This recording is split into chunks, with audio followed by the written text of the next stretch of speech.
স্থানীয় সময় বৃহস্পতিবার ইসরায়েলের মধ্যাঞ্চলে ক্লাস্টার বোমা ছোড়ে ইরান।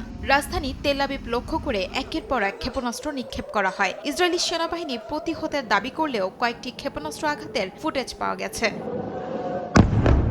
উপসাগরীয় দেশগুলোতে নতুন করে বড় ধরনের হামলা চালিয়েছে ইরান। বাহরাইনের রাজধানী মানামায় দুটি হোটেল এবং একটি আবাসিক ভবন লক্ষ্য করে হামলা হয়েছে। তেলের গুরুত্বপূর্ণ স্থাপনায় হামলা চালানো হয়। কাতার ও সংযুক্ত আরব আমিরাতেও হামলার খবর পাওয়া গেছে, তবে অধিকাংশ হামলা প্রতিহতের দাবি করা হয়েছে। সৌদি আরবের প্রতিরক্ষা মন্ত্রণালয় জানিয়েছে, প্রিন্স সুলতান বিমান ঘাঁটি লক্ষ্য করে ছোড়া 3টি ব্যালিস্টিক ক্ষেপণাস্ত্র তারা ধ্বংস করেছে। কুয়েত সেনাবাহিনীর দাবি, তাদের লক্ষ্য করে ড্রোন ও ক্ষেপণাস্ত্র ছোড়া হয়েছে। ইরানকে সমর্থন জানিয়ে মার্কিন ঘাঁটিগুলোতে ক্ষেপণাস্ত্র ও ড্রোন হামলার দাবি করেছে ইরাকি সশস্ত্র গোষ্ঠীর।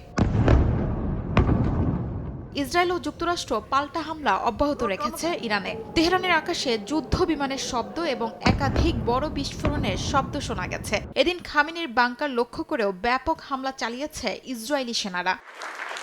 সংঘাতের মধ্যেই মার্কিন প্রেসিডেন্ট ডোনাল্ড ট্রাম্প বলেছেন, ইরানের পরবর্তী নেতা নির্বাচনে তাকে যুক্ত রাখতে হবে। সতর্ক করে ট্রাম্প বলেন, কোনো নতুন নেতা আগের নীতি অনুসরণ করলে যুক্তরাষ্ট্রের সঙ্গে সংঘাতের ঝুঁকি থাকবে। ইরানের নিঃশর্ত আত্মসমর্পণ ছাড়া আর কোনো চুক্তি হবে না বলেও জানান তিনি। মার্কিন সামরিক বাহিনী তাদের চমৎকার ইসরায়েলি অংশীদারদের সঙ্গে নিয়ে নির্ধারিত সময়ের অনেক আগেই শত্রুকে সম্পূর্ণভাবে ধ্বংস করে চলেছে। এমন মাত্রায় তা করা হচ্ছে যা মানুষ আগে কখনো দেখেনি। অন্যদিকে ট্রাম্পের যুদ্ধ ও কূটনৈতিক পরিকল্পনা ব্যর্থ হবে বলে হুঁশিয়ারি দিয়েছেন ইরানের পররাষ্ট্রমন্ত্রী আব্বাস আরাকচি। ইরানে স্থল অভিযান চালালে মার্কিন সেনাদের মোকাবেলায় তেহরান প্রস্তুত বলেও জানান তিনি।